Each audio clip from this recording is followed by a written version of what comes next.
विरोधी पक्षनेते विजय वडेट्टीवार बोलतायत, आपण थेट जाऊयात। मेयर कोटेचांनी सांगितलं देणार नाही, देऊ नका, पत्र दिलं सत्ताधारी आमदारांनी, तरी पण देऊन टाकली। आता काय बोलावं, म्हणजे किती गंभीर विषय आहेत सगळे मांडू।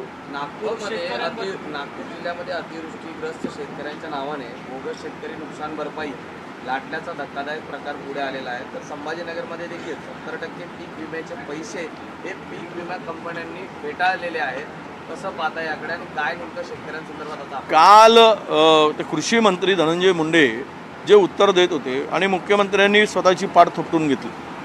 आम्ही 15,000 कोटी दिलेत, मी माझ्याकडे सर्व आकडे आहे, यांनी GR काढला पण पैसे दिले नाही।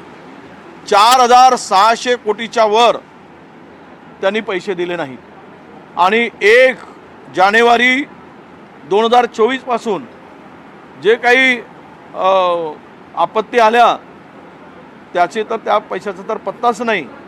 15,000 कोटी सांगतात आणि 4,600 कोटी रुपये मागच्या 2 वर्षामध्ये फक्त शेतकऱ्याला मिळाले। हे बनवाबनवी करतायत, शेतकऱ्याला फसवत आहेत। आणि मग अशाच प्रकार यामध्ये पीक विमामध्ये झाला आहे। बीडमध्ये MIDCच्या जागेवर शेती केली, त्या MIDCच्या जागेच्या गेलेल्या